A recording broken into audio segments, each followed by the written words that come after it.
plaisir de vous voir.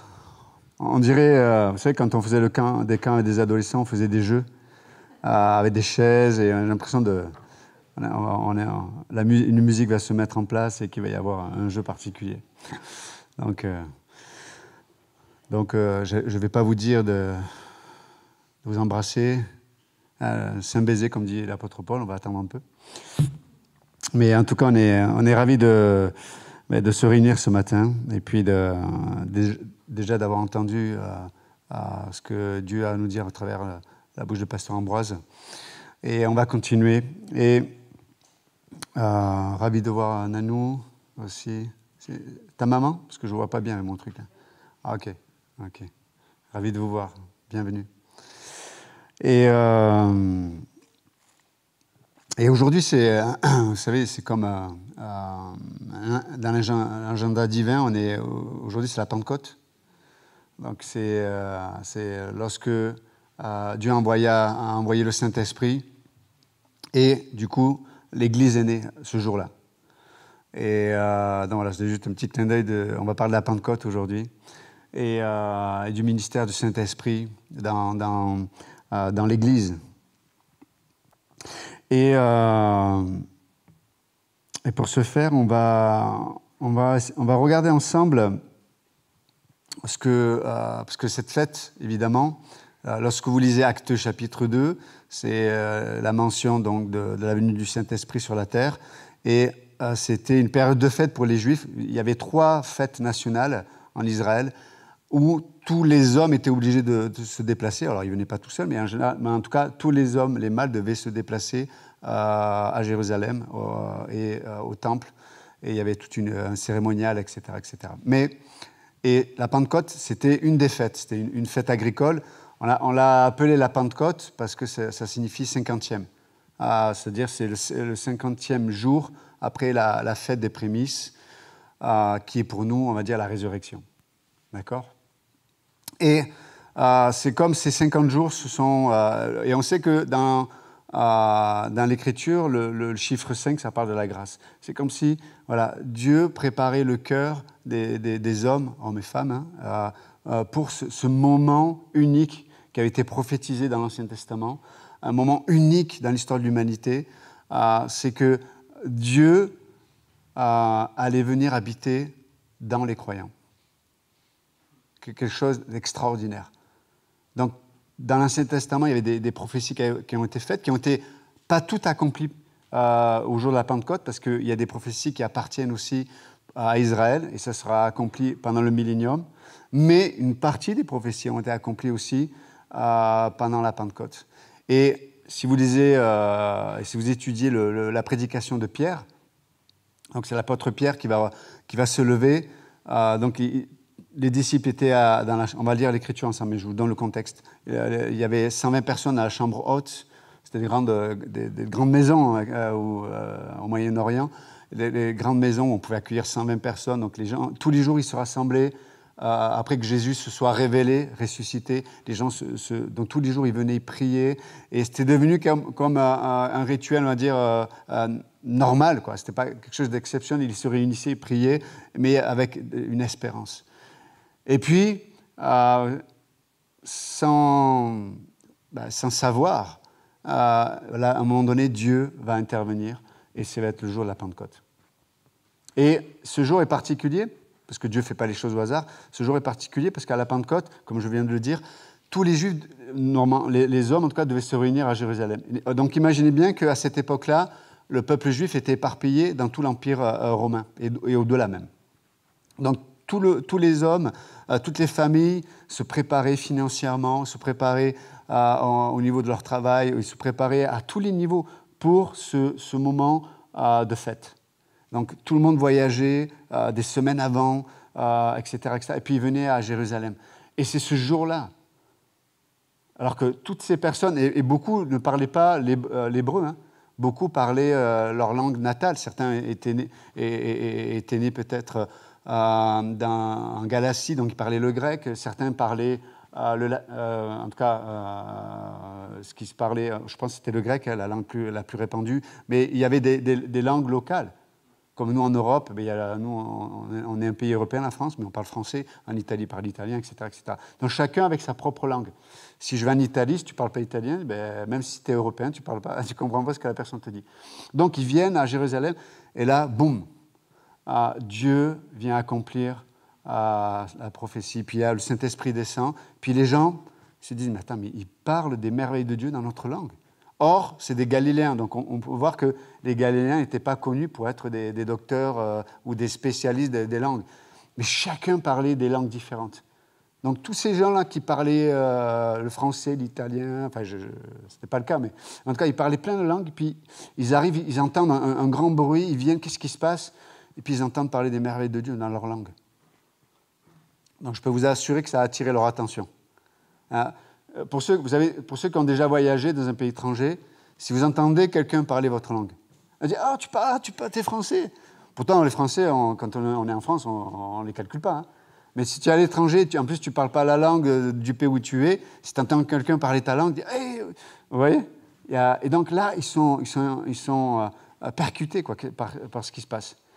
Et là, Pierre va se lever, ce même Pierre qui, quelques semaines avant, avait renié Jésus en disant « Non, moi je ne le connais pas. Je n'ai jamais entendu parler de lui, et même avec presque vulgaire, en parlant de Jésus, ce même Pierre, il va se lever avec assurance. Le mot lever, c'est littéralement, souvent ça peut être traduit par orgueil. Il va venir avec une assurance et il va prêcher. Et il va prêcher clairement l'évangile. 3000 personnes vont se convertir. C'est énorme quand même. Ça, le rêve des prédicateurs, ça. Hein? Tu es dans la rue, là tu vas recevoir 3000... on va dire tomates peut-être, mais 3000 personnes en un instant. Puis plus tard, 5000 vont se convertir. Donc, et l'Écriture, si vous lisez à la fin de Acte 2, il dit que Dieu faisait beaucoup de miracles et il y avait beaucoup de manifestations faites par les apôtres. Ce n'étaient pas les 3000 qui étaient convertis. Hein. D'ailleurs, il n'est aucunement fait mention qu'ils aient parlé en langue, quoi que ce soit. Mais les apôtres et ceux qui étaient avec eux ont parlé en langue. Et c'est les apôtres qui accomplissaient de grands miracles et des guérisons, si vous lisez Acte 2.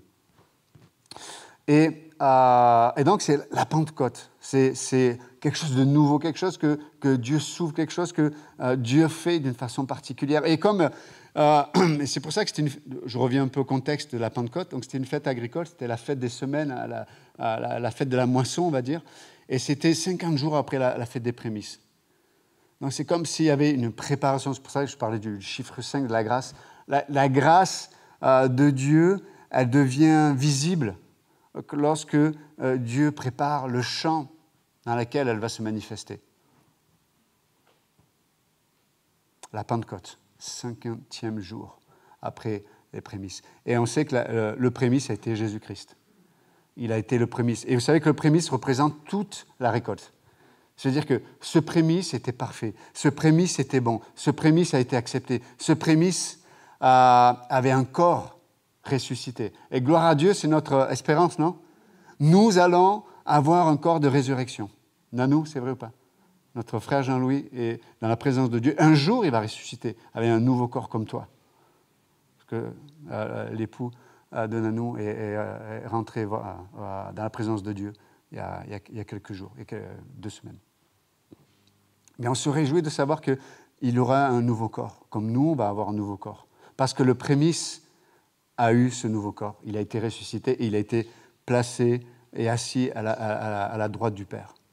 Et dans l'Épître aux Colossiens, il dit que nous sommes assis, cachés en Jésus-Christ. Et ce n'est pas une bonne nouvelle, mes amis? Donc, la Pentecôte. Et si on regarde, donc, s'il y a prémisse, ça veut dire aussi qu'il y a eu semence. S'il y a moisson, ça veut dire qu'il y a eu semence. La Pentecôte, ça nous rappelle l'importance du principe de semer. Qu'est-ce que nous semons dans nos vies? C'est un peu ce que disait Pasteur Ambroise. Quand j'expose mon cœur, mes pensées à la parole de Dieu, j'accepte d'être une terre où Dieu peut semer. Où Dieu peut semer. Et je sais que nous, en tant qu'êtres humains, on aime... vous savez, mon fils, Angela a planté avec lui un arbre de tomate. C'est une tomate? C'est un plant de tomate?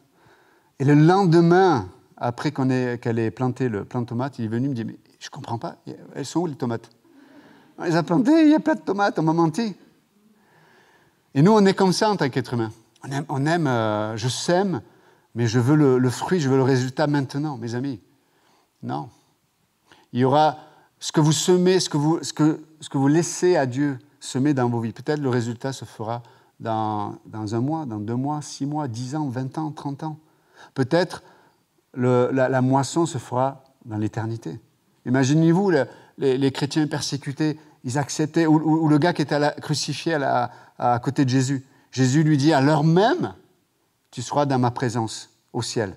C'est-à-dire que le gars, son cœur était disposé de laisser Dieu semer une semence, mais la moisson, il n'allait pas la semer ici-bas, il allait la semer dans l'éternité. La Pentecôte, le ministère du Saint-Esprit en nous. Et c'est extraordinaire. Et là, c'est à la Pentecôte, comme je le rappelais tout à l'heure, que Dieu a fait de nous quelque chose de particulier. Dieu a créé l'Église. Vous savez, quand Dieu a créé, il dit, mais quand il a créé l'homme, il a dit, cela fut très bon. Pour les autres choses, Dieu a dit, c'était bon. Mais quand Dieu a créé l'homme et la femme, l'homme, il a dit, mais c'est très bon. Quand Dieu voit l'Église, il dit, c'est très, très, je rajoute un trait, très, très, très bon. Parce qu'à ses yeux, elle est parfaite. Alors, nous, on pourrait se dire, elle est parfaite. Quand je regarde ma vie, elle est loin d'être parfaite. Quand je vois la vie d'un frère ou d'une sœur, et c'est là où on va venir dans le passage que je voulais lire avec vous, et qui nous parle de la fête donc des semaines, la fête de la moisson, et qui se trouve dans le Lévitique, chapitre 23. Est-ce que vous êtes toujours avec moi? Ok.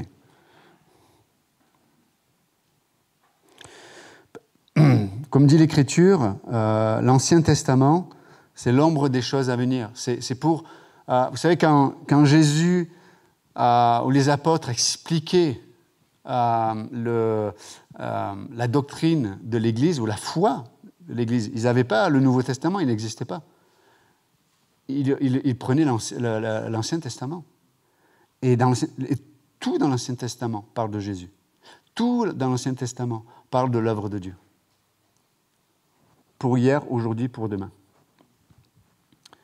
Mais si on lit ensemble dans le Lévitique chapitre 23, on va lire quelques versets, du verset 15 à 22.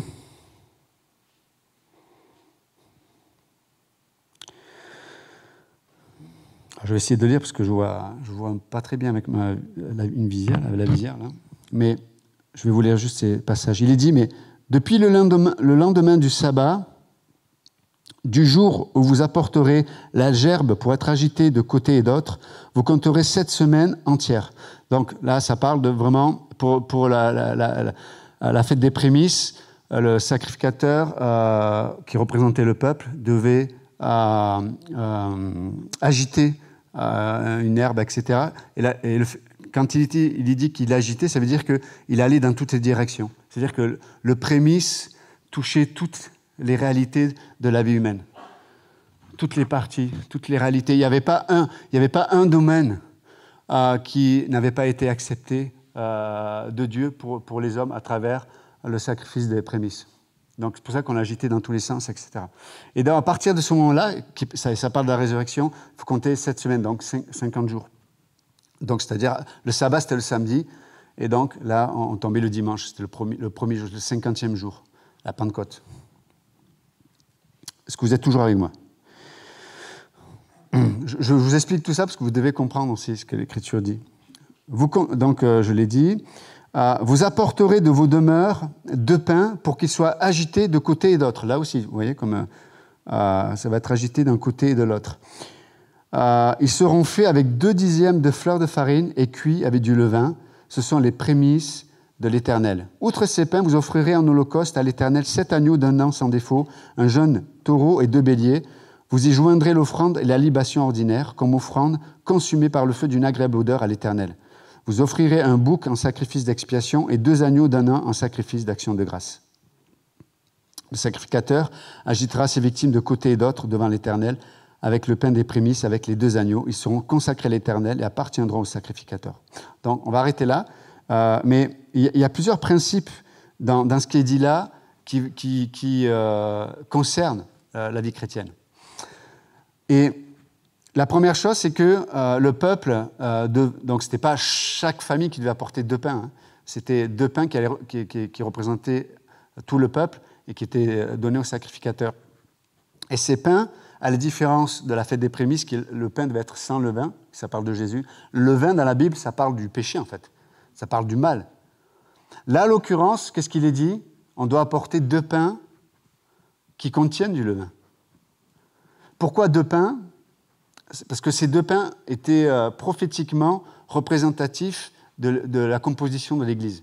Ce que je veux dire par là, c'est que l'Église, elle est composée, à partir de la Pentecôte, et puis ce qui va suivre, va être composée des Juifs et des païens. Avant la Pentecôte, il y avait une distinction. Il y avait le rapport de Dieu avec le Juif et le rapport de Dieu avec le non-Juif. Après la Pentecôte, il n'y a plus réellement cette distinction. Et on va le voir lorsque Jésus va enseigner la Nouvelle Alliance avec un seul pain qui représente tous les Juifs et tous les non-Juifs, unis sous une même alliance. Mais en tout cas, ces 2 pains représentent la diversité de l'Église, les Juifs et les non-Juifs. Et ce qui est intéressant, c'est que ce pain contient du levain.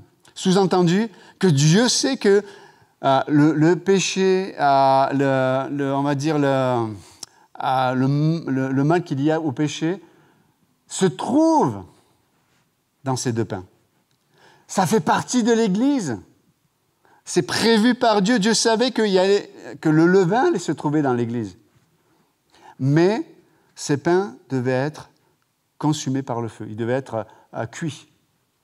Et on sait que la cuisson, le feu, ça parle de la justice de Dieu. C'est pour ça qu'il est parlé, on va voir ensemble les sacrifices. Mais je voudrais d'abord m'arrêter sur ces 2 pains qui contiennent du levain. Et parce que si on ne comprend pas ça, on peut être déçu dans la vie chrétienne. Ce que je veux dire par là, c'est que, encore une fois, imaginez-vous le jour de la Pentecôte, le Saint-Esprit vient, une expérience unique, quelque chose de fort. Et puis les jours passent, etc., etc. Et puis le quotidien prend le dessus. Et en tant qu'être humain, nous, ce qu'on a envie de vivre avec Dieu, c'est le jour de la Pentecôte. Et donc, on devient et du coup, on pourrait avoir cette pensée qui ne correspond pas à la sagesse de l'Écriture, de regarder toujours en arrière. Quand est-ce que je vais pouvoir réexpérimenter la Pentecôte? Et en fait, on ne peut pas avoir la satisfaction, on ne peut pas vivre dans le contentement, du coup. Et on vit dans l'image d'une vie chrétienne qui n'est pas la réalité aux yeux de Dieu. Ça fait partie du levain qui se trouve dans l'Église des fois.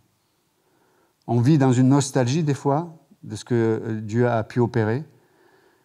Et on a l'impression que tant qu'on ne vit pas cette expérience-là avec Dieu, on ne vit rien avec Dieu. Mes amis, vous vous trompez. La foi, la majeure partie de la vie de foi, il ne se passe rien de particulier. Et j'en parlais hier avec un frère, un ami, un pasteur des Assemblées de Dieu de Montpellier à la Mousson. Et on discutait, on disait, mais la vie chrétienne, c'est souvent ça. C'est souvent cette vie de foi où il n'y a rien à nos yeux. Mais en même temps, on prenait l'exemple de la nourriture. Je vais pas à un restaurant exceptionnel tous les jours. Déjà, je n'ai pas les sous. Et puis 2, je me lasserai rapidement, c'est vrai ou pas? Donc tous les jours, on fait notre petit déjeuner, on a un repas le midi, un repas le soir, pour ceux qui mangent 3 fois par jour, comme moi. Et je ne dis pas, après mon petit déjeuner, je vais appeler toute l'église, c'était extraordinaire, petit déjeuner. Et puis il y a le repas de midi, je vais appeler toute l'église. Le repas de midi était incroyable. Et chaque fois que je vois quelqu'un, je dis, tu sais quoi? Ce que j'ai mangé à midi? Non. Je mange mon petit déjeuner, je mange mon repas le midi et le soir. Et des fois, dans un temps, il y a un repas exceptionnel. C'est vrai ou pas? Et la vie chrétienne, c'est comme ça. Mais si je me dis, non, moi, tant que je ne mange pas quelque chose, tant que c'est pas, le moment n'est pas exceptionnel, tant que je ne mange pas un truc exceptionnel dans un lieu exceptionnel, je ne mange pas. Mes amis, tu vas mourir. C'est vrai ou pas? Et du coup, tu vas passer à côté du moment exceptionnel puisque tu seras mort. La vie chrétienne, c'est comme ça. C'est qu'on se nourrit au quotidien, on vient écouter la parole de Dieu, on a des cultes personnels, on a des temps de prière, etc., etc., une vie de famille, un travail.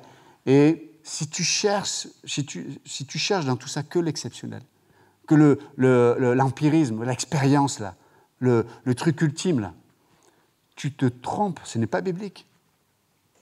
Et ta vie chrétienne va être une vie de frustration. Et tu ne peux pas vivre ni la paix, comme le rappelait le pasteur Ambroise, ni la joie. On vit par la foi, mes amis. Je ne vis pas. Et la foi, comme dit l'Épître aux Corinthiens, n'est pas basée sur ce que l'on voit, mais sur ce que l'on croit. Amen ou pas? Ok. Vous comprenez? Mais c'est important de comprendre ça. Parce qu'autrement, je peux me lasser dans la vie chrétienne. Mais pourquoi je vais au culte, moi? J'ai pas senti. Mais on s'en fout de ce que tu sens. C'est pas une question de qu'est-ce que je sens, c'est une question de qu'est-ce que Dieu dit. C'est pour ça que les gens, aujourd'hui, ils mangent à tous les râteliers, surtout avec Internet. Et donc, on est des chrétiens à la carte. Ah ben tiens, sur ce sujet-là, je vais regarder sur Internet, lui. Tiens, pour ceci, et on devient des chrétiens. En fait, on devient, comme dit, regardez l'Apocalypse, quand il parlait des derniers temps, il dit que le diable va utiliser l'image de la bête, afin que tout le monde se prosterne et adore la bête. C'est quoi l'image? C'est ce que l'homme, dans son intimité, façonne. Et même le christianisme. Faites attention. Je ne dis pas qu'on ne peut pas écouter, hein, mais je dis, mais faites attention à ce que vous écoutez. Faites attention à ce que vous ne deveniez pas des chrétiens à la carte. Parce que ce n'est pas la vie chrétienne. Ce n'est pas parce que la technologie le permet qu'elle doit remplacer la sagesse de l'Écriture. Et c'est pour ça que je reviens à ce que je disais tout à l'heure. Le pain cuit avec du levain. C'est ce qui plaît à Dieu, mes amis. Oh, mon frère, je ne vais pas te toucher, mais mon frère, il a du levain. Et le levain va me gêner. Parce que le levain parle du péché, parle de la corruption, parle du mal. Le levain, par exemple, chez Thibaut, va me gêner, moi. Mais moi, j'oublie que moi aussi, j'ai du levain qui va gêner Thibaut. Mais moi, je suis concerné que pas. Et le fait qu'il y ait ce levain au milieu de nous va nous obliger à une chose, à ce que nous soyons non pas des pains non cuits, mais des pains cuits. Ce que je veux dire par là, ce levain va nous obliger à dépendre de Dieu. C'est pour ça qu'avec les pains est associé des sacrifices. Et regardez les sacrifices qui sont associés. Je vais faire juste une remarque avant de regarder les sacrifices. Le fait d'avoir reçu le Saint-Esprit, j'espère que chacun ici, vous avez reçu le Saint-Esprit. J'espère que chacun d'entre nous, nous sommes nés de nouveau. D'accord, on peut faire partie d'une religion ou adhérer à une foi. La question, c'est est-ce que j'ai reçu la nouvelle vie de Dieu? Ça, c'est la première chose. La deuxième chose, c'est que la nouvelle vie de Dieu dans le Saint-Esprit en nous n'a pas ôté le péché de nous. Ce n'est pas ce que l'Écriture dit. Jésus-Christ est venu, il est l'agneau de Dieu qui ôte le péché du monde. Dans notre relation avec Dieu, Dieu ne le voit plus à travers notre péché.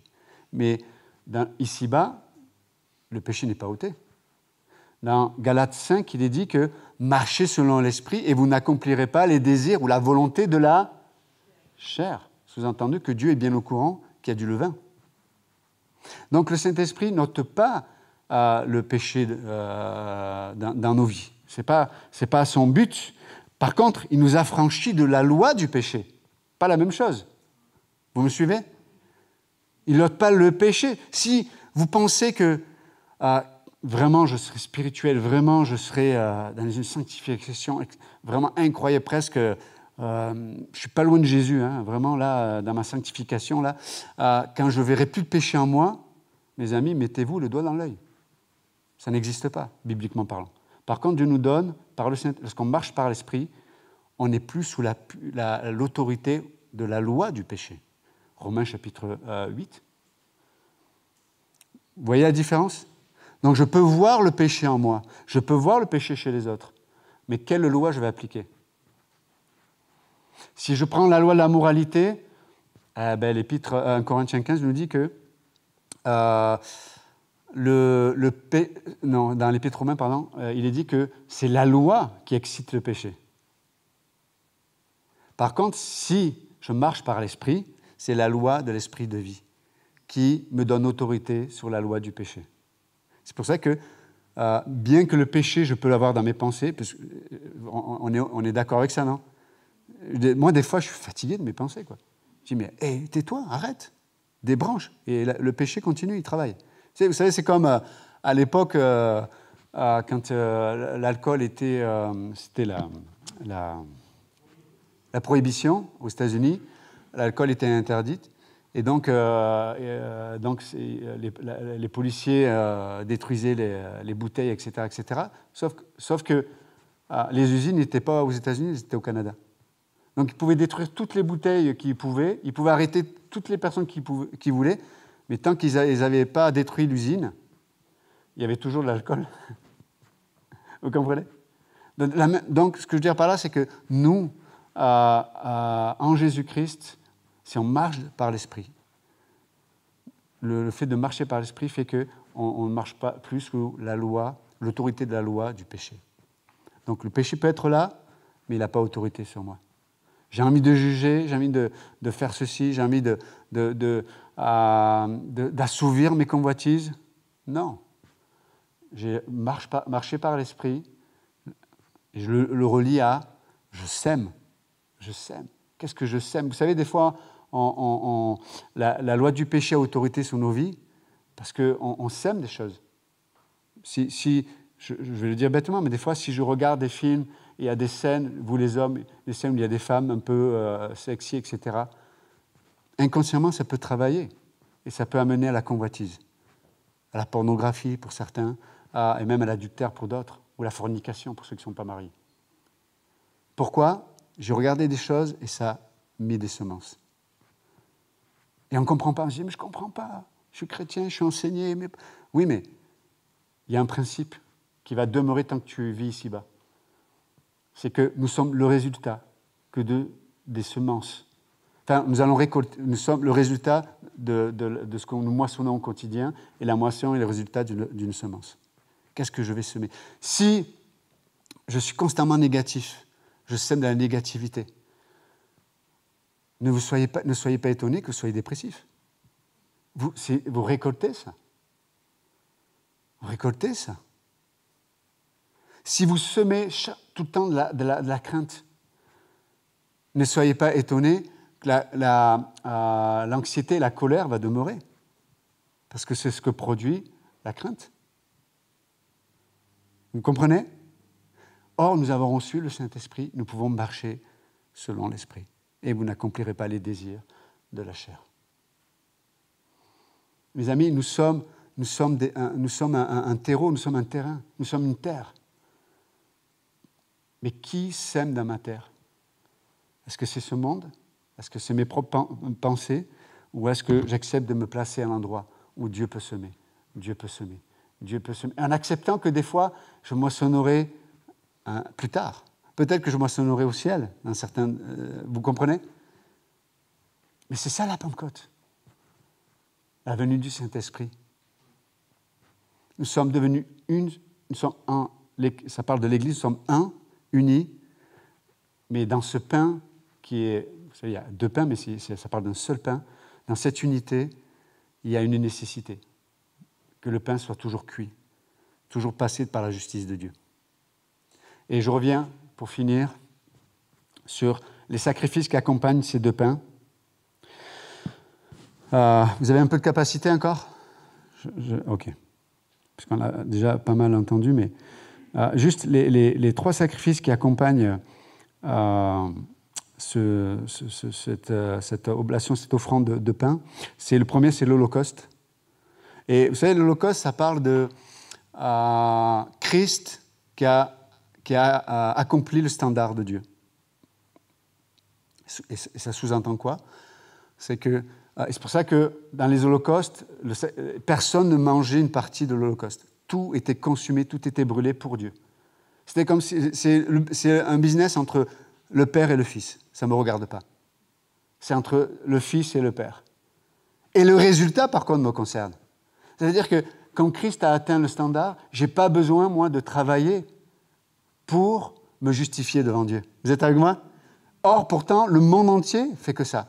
La religion propose ça. La religion, c'est quoi? Il faut que je fasse des bonnes œuvres, il faut que je fasse des prières, il faut que je fasse des choses pour peut-être être accepté par Dieu. Peut-être être au standard de Dieu. Et même dans l'humanisme, etc. Alors peut-être on ne le fait pas pour Dieu, mais on le fait pour les êtres humains. Vous comprenez? Mais mes amis, la bonne nouvelle, c'est qu'il y a eu l'Holocauste. Christ a été parfaitement, totalement consumé. Il est mort. Et toutes les parties de Jésus-Christ. Le standard de Dieu et la colère de Dieu, pour le dire autrement, la colère de Dieu contre le péché est tombée sur Jésus. C'est une bonne nouvelle, non? J'ai plus à chercher à me justifier. Et vous savez, dans l'Ancien Testament, les offrandes, les sacrifices, c'était pour être acceptés par Dieu. Mais nous, et si vous lisez d'autres passages concernant la Pentecôte d'ailleurs, en fait, on donne à Dieu parce qu'on a reçu déjà des bénédictions de Dieu. Donc, avant, c'est je dois faire des sacrifices pour être béni. Là, je suis béni et de ce que j'ai reçu comme bénédiction, je peux le redonner à Dieu. Ça, c'est merveilleux. Non? Ça, c'est extraordinaire. Et donc, l'Holocauste. Qu'est-ce qui plaît à Dieu? Son Fils. Qu'est-ce qui plaît à Dieu dans l'Église? De voir son Fils révélé. Mais c'est pour ça qu'il a besoin d'être consumé. Il a besoin du feu. Il a besoin de la croix dans nos vies. Entre nous. On a besoin pour que... Oui, il y a du levain entre moi et Thibaut. Oui, il a du levain, j'ai du levain. Mais il y a le feu qui a consumé ce pain. Trop de fois, on est vexé par les autres. Ouais, mais je regarde que le levain. Regarde ce qu'il m'a dit, regarde ce qu'il m'a fait, regarde ce qu'il aurait dû faire, regarde, il n'a pas été attentif, regarde ce que je vis et il ne m'a pas appelé, Arrête de parler du levain. C'est immangeable le levain. Par contre, du pain avec du levain bien cuit, c'est très bon. Non, au lieu de regarder ce qui ne va pas, non, je regarde qu'il a été cuit. Il y a le feu de Dieu qui est passé par là. Pourquoi je vais montrer le levain de Thibaut alors que la justice de Dieu l'a déjà consumé? Dieu a payé pour ce péché-là. Oui, mais là, c'est pas pareil. C'est moi la victime. Ah d'accord. Je ne savais pas que tu étais devenu plus important que Dieu. Alors, c'est vrai que ça, c'est pas... Je ne suis pas en train de dire qu'on ne peut pas... Des fois, on souffre des relations. Je ne suis pas en train de dire qu'on ne peut pas parler de nos souffrances. Mais déjà, à qui j'en parle déjà? Et est-ce que dans ma souffrance, est-ce que j'accepte le feu de Dieu? Est-ce que j'accepte la solution de Dieu? Malheureusement, très souvent, en tant que pasteur, je le vois, les gens viennent me voir, me disent « Pasteur, roi de mon mari, roi de ma femme, roi de mon ceci, roi de cela, le frère, la sœur. » Je dis « Ok, je comprends, on va prier ensemble. » Vraiment, il y a de l'empathie. Mais après, ma question, c'est « Et on fait quoi maintenant? Est-ce que tu lèches tes blessures? Est-ce que je t'aide à lécher tes blessures? » On dit « Oh, pauvre de toi. Oh, pauvre de toi. Oh oui, oh, comme il est horrible. Oh, comme elle est... » Ok, est-ce qu'on fait ça ou est-ce qu'on cherche le feu de Dieu qui a consumé le pain? Enfin, qui a cuit le pain. Qu'est-ce que tu cherches, en fait? Est-ce que tu cherches Dieu dans la situation ou est-ce que tu cherches juste que Dieu te libère de la situation? Qu'est-ce qu'on cherche? Mes amis, le pain doit être cuit. Il doit être cuit. Des fois, donc, des gens viennent me voir, on me dit « Pasteur, machin... » Et je leur donne la réponse, ils ne veulent plus me parler, ou alors ils ne veulent plus me... Mais pourquoi? Parce que je parle du pain cuit, moi, je ne parle pas du levain. Bon, bref. Mais c'est intéressant. Donc, l'Holocauste. Le deuxième sacrifice qui accompagnait l'offrande des pains, c'était le sacrifice d'expiation. Pour le dire autrement, c'est le sacrifice qui s'occupe du péché, c'est-à-dire de la nature même qui se trouve en nous. Là où la culpabilité... Vous savez, les pères de la psychanalyse, Jung, Freud, etc., il parle du complexe de culpabilité. Mais il se trompe, ce n'est pas un complexe. On est coupable. Il n'y a pas de complexe. Devant Dieu, l'homme est coupable. Et pour qu'il n'y ait plus de culpabilité, il y a eu un sacrifice. Le sacrifice d'expiation, le sacrifice de péché. Vous voyez ce que je veux dire? Donc, quand la culpabilité vient, c'est pour ça que Paul dit dans Romains 8, 1, il n'y a plus de condamnation pour ceux qui sont en Jésus-Christ. Pourquoi? Parce que Jésus est le sacrifice d'expiation. Il a payé pour mon péché, pour ma nature. Vous comprenez ça? Il a payé pour ma nature. Or, si je n'accepte pas ça, je vais chercher des boucs émissaires. C'est pour ça que la psychanalyse, c'est quoi? C'est de trouver qui fait que tu sois dans une telle détresse. Ça devient une investigation. On va chercher, est-ce que c'est ton arrière-grand-père? Est-ce que c'est quand tu étais petit, tu as un chocolat plus petit que celui de ton frère? Et c'est à partir de là que tout a basculé. Non, mais je plaisante à peine. Hein. Je plaisante à peine. Et donc, on est dans l'investigation. Et donc, c'est que dans les émotions, c'est que dans l'âme, en fait. Mais il n'y a aucune paix, aucune joie, il n'y a aucune liberté. Jamais. Tu ne pourras jamais réparer ce sentiment de culpabilité en toi. Et vous savez, la culpabilité se manifeste toujours dans la crainte. La crainte qu'on nous voit tel qu'on est, en fait. La crainte fait que, quand je vis dans la culpabilité, j'ai peur que les autres, et que Dieu, et que moi-même, voient ma nudité. C'est pour ça que les gens ne s'engagent plus, même des fois dans l'église, ou dans les relations, ou dans l'amitié. Les gens ne persévèrent pas, les gens sont changeants, à cause de la culpabilité. Et si elle me voit, s'il me voit tel que réellement je suis. Et si c'est des croyants, ils vont te voir avec les yeux de Dieu. Enfin, il faut espérer en tout cas. Vous êtes avec moi? Pour ça que, voilà, ça c'est le feu. Là, ça, ce sont les sacrifices qui parlent de la justice de Dieu qui a consumé, cuit le pain. 1, l'Holocauste. 2, le sacrifice d'expiation. Les derniers. Il y aurait plein de choses à dire, mais je sais que c'est tard déjà. Et le dernier, c'est le sacrifice d'action de grâce.